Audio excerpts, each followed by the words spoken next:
right outside, so come on in, don't be shy.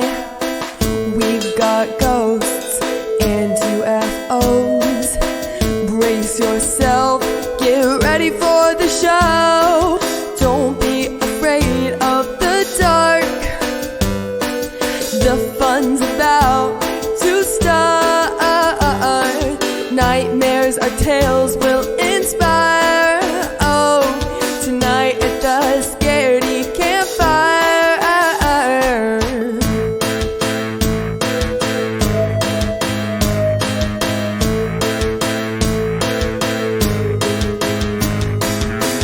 Have you heard tell of a demon next door? Or maybe a cryptid on the lake shore?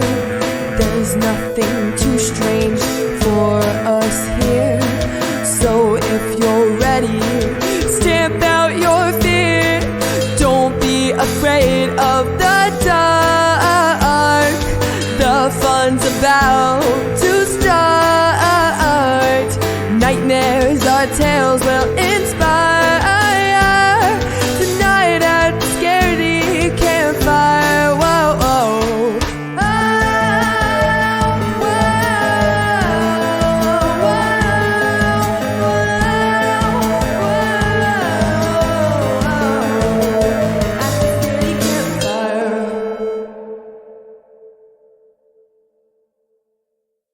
Welcome back, campers, to episode 72 of the Scaredy Campfires. Tonight, we follow the feeling of being watched, not seen, not heard, just known. Tonight's story comes from Reddit user u/Milo304, who set out on a spontaneous road trip through the remote wilderness of Montana. No plans, no signal, and no one who knew where they were going. What should have been a peaceful escape into nature slowly turned into something far more unsettling, as the quiet of the early mornings was repeatedly disturbed for something moving just outside their tent, something that never quite revealed itself. I do lots of camping trips with a friend of mine post-college. Most of our trips were in Montana, since that's where we both lived at the time, and that's where this story takes place. My friend Jude and I used to spontaneously leave on camping road trips, where we'd just pick a direction and drive until we found some cool place to hike and camp. Sometimes we'd look up trails and add a 1 or 2 day backpacking adventures to these trips. But more often than not, we would end up in an empty campground or some pull-off on a Forest Service road and set up our tent right outside the car for the night. Looking back, it was wildly irresponsible because we never told anyone where we were going. We almost never had a plan, so if we had gone missing, there would have been no clue as to where to start looking. We almost never had cell service where we camped, so the creepy camping story I have happened in 2020, which was the height of Jude and its spontaneous camping phase. I had taken a week off of work and wanted to go up to Glacier and hike and camp for several days, which we did. Since it was COVID, camping inside the park was not allowed, so we had to find random spots to camp every night.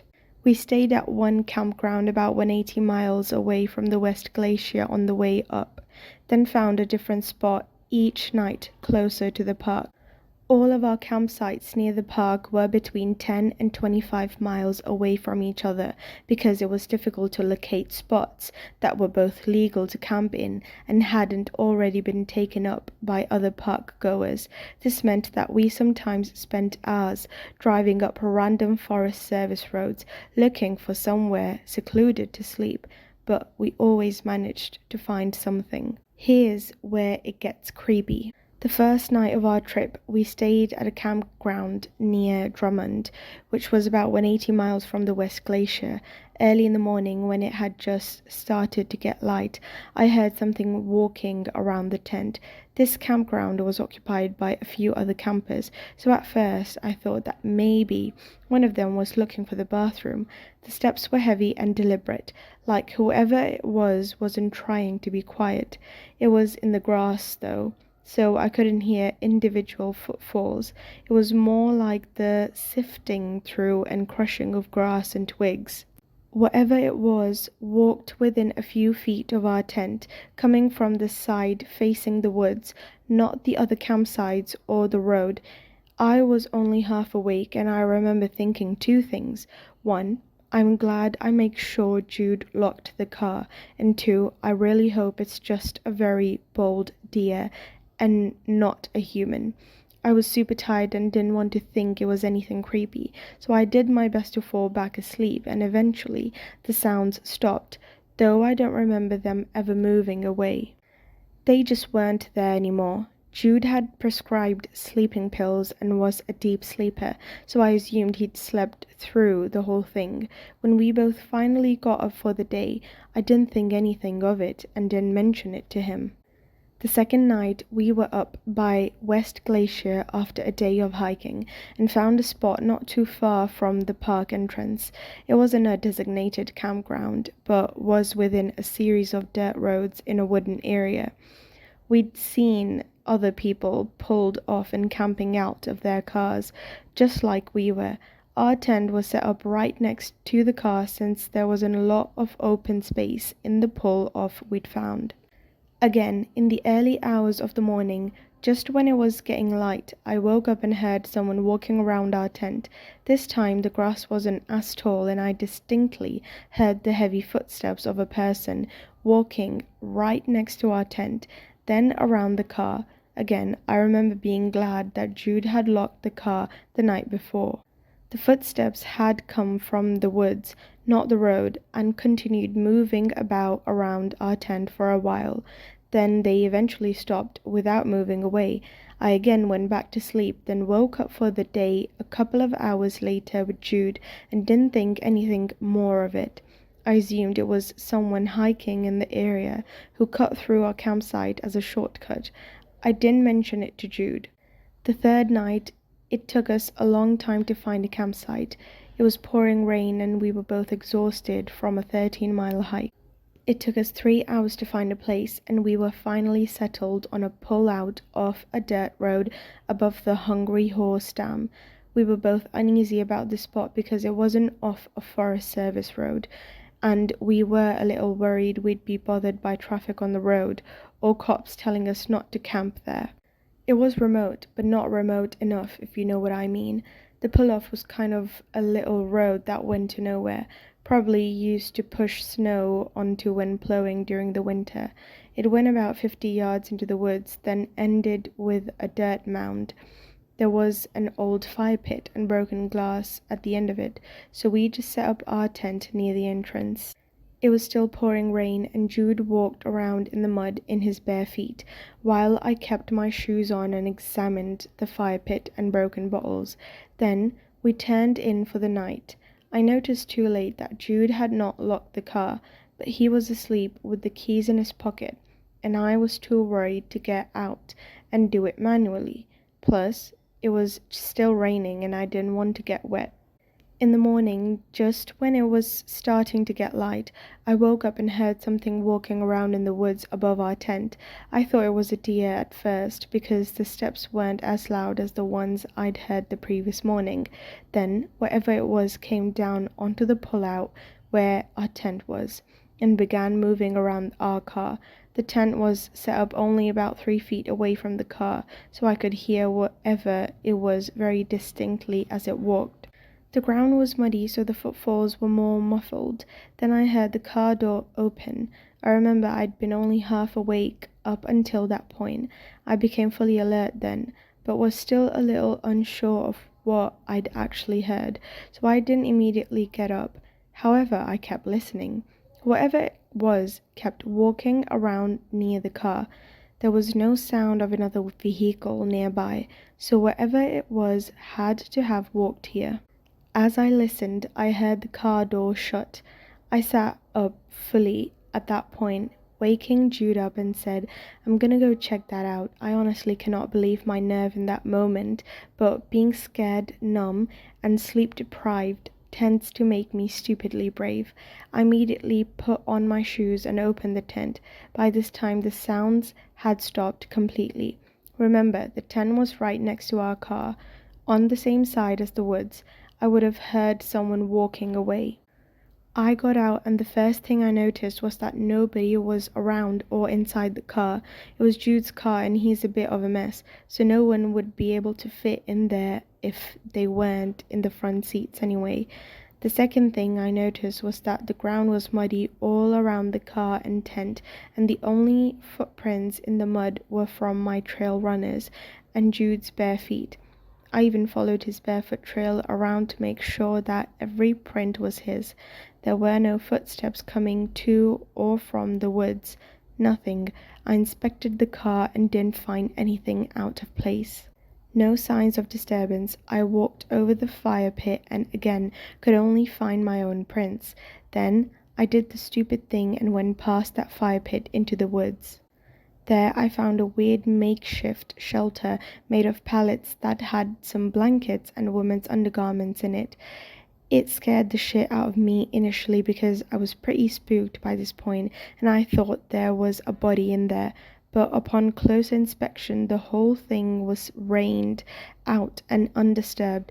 Nobody had spent the night there in a long while. Even still, I didn't touch anything and only came within a few feet of the thing before turning around. I returned to the car and sat inside it while I waited for Jude to finish waking up. Then we packed up our tent and didn't mention it to each other at all that day. On the fourth night, we found a really cool spot below a dirt road on the west side of the park. We got briefly disturbed by a man walking into our campsite, but he just seemed like he was scouting out a place to camp with his family and didn't know we were there. That evening was otherwise uneventful, and we both went to sleep early because Jude wanted to catch the sunrise. I was afraid to miss my alarm, so I woke up in the middle of the night and immediately heard something moving around outside our tent. This time, it was right behind our tent, in the direction of the way we'd come, or where we'd left the car. I remember being kind of annoyed that this thing had started up so late, when all I wanted to do was sleep. Eventually the sounds stopped and I did fall asleep. In the early hours of the morning, we got up and broke camp before it got light. My alarm was loud and woke Jude up too. I forgot about the sounds I'd heard in the night, helped pack up the tent and didn't mention it to him. I was pretty happy when we were finally inside the locked car and were headed to our next destination though, but I have always been a tad scared of the dark. We saw a spectacular sunrise that morning. Afterwards, when we were on our way to get breakfast and coffee before heading home, Jude looked over at me and said, "Have you been hearing something outside our tent every morning?" I looked at him in shock and said, "Yes, I remember. I got up to investigate it yesterday." And Jude said, "Yeah, that's really weird. Every morning I've been hearing it too." And we both talked about how strange it was that we'd both heard it, but neither had thought it important to mention afterwards. It was like, even though it was really unsettling, something subconscious had made us both think that it was nothing to dwell on. To this day, I get shivers when I think about hearing whatever that was, and I'm still astounded by the fact that I actually got up one of those mornings to investigate it. But in those moments, even though I remember acknowledging that it was creepy, I don't remember actually feeling very afraid. And clearly I wasn't too worried because I hadn't once thought to bring it up to Jude. So anyway, that was my one creepy camping story. I would like to add that this was not the first time, nor the last, that I've heard something moving around the tent during a camping trip. However, this trip was the first time it was so consistent, and it's the only time I've ever gone out to see what it was because of how persistent it was. I've had nights where black bears, elk, and deer have come through camp. I've never had the circumstances or the sudden ceasing of the sounds to be so creepy. The fact that we never camped in the same place twice, but still kept hearing something really weirded me out too. To this day, Jude is super unworried and nonchalant about it, whereas I almost find it more unnerving each time I retell that story. What do you all think it was? Just a series of unsettling coincidences, or something else? Even now, the memory lingers, not because of what was seen, but because of what wasn't. The footsteps, the silence that followed, and the absence of any trace left behind.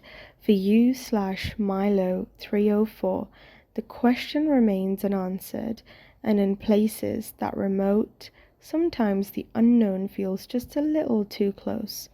That wraps up episode 72, campers. If you ever feel eyes on you in an empty place, don't look for them. You may not like what finds you first. Stay by the fire, where nothing hides in the dark.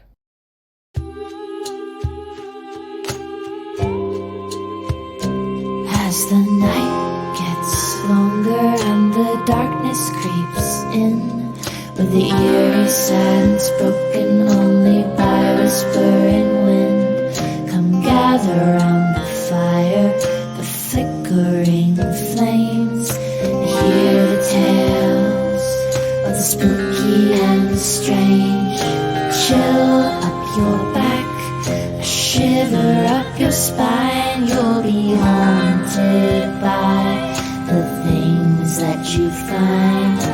Legends will unfold and stories will be told at the scary